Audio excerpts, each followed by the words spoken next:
Habang buhay ng blacklisted at pinakakasuhan na ng gobyerno ang dalawang kontraktor ng maanumalya umanong mga proyekto kontra baha sa Bulacan. Kabilang dyan ang Wawaw Builders na kontraktor ng dike na deklarado ng kumpleto pero ginagawa pa lang ngayon.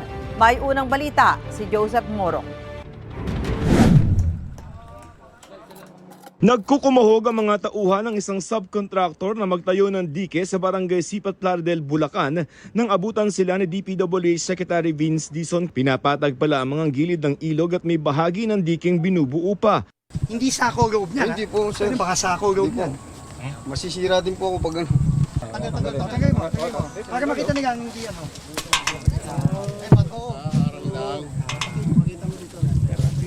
Para hindi pasukin ng putik.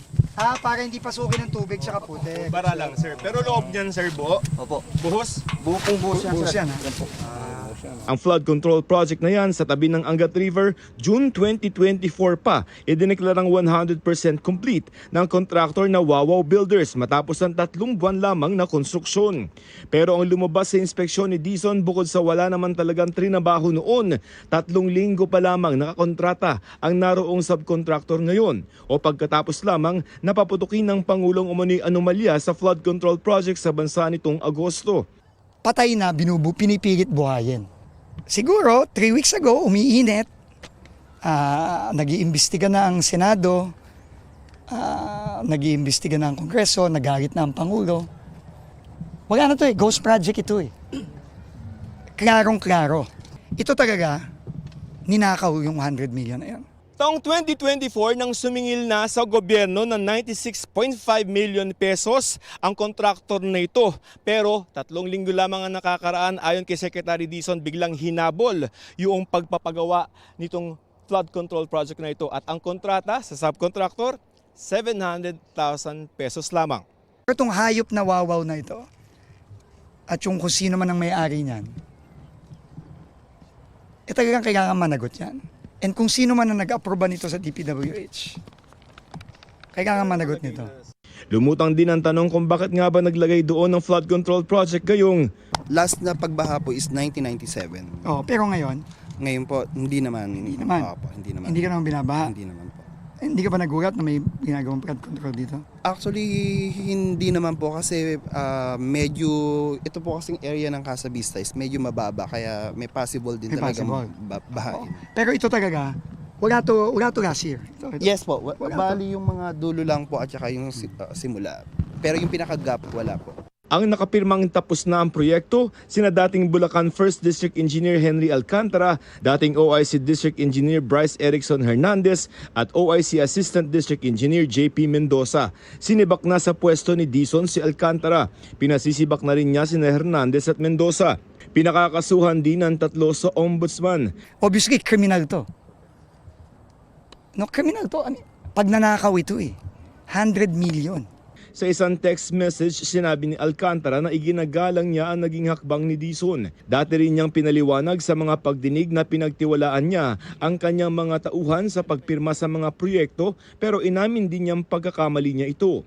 Sinusubukan pa naming makuha ang panig ni Hernandez at Mendoza.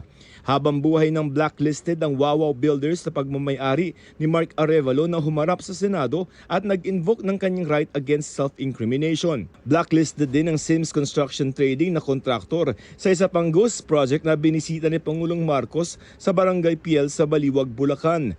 Pakakasuhan din sila sa DOJ. Sinusubukan pa naming kunan ng pahayag sina Arevalo at ang may-ari ng Sims Construction.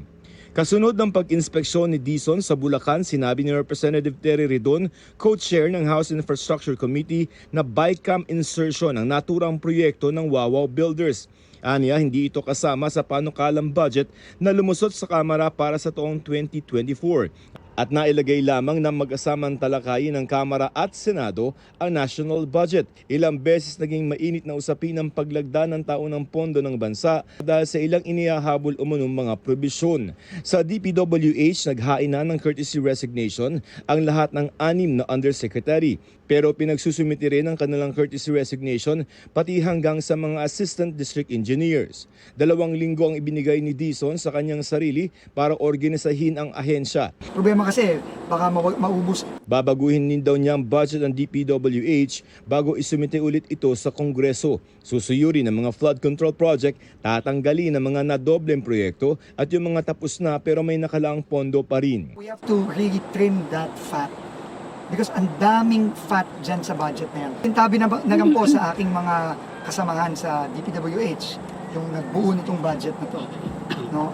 Pati na rin kay Secretary Manny.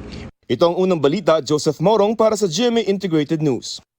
Gusto mo bang mauna sa mga balita?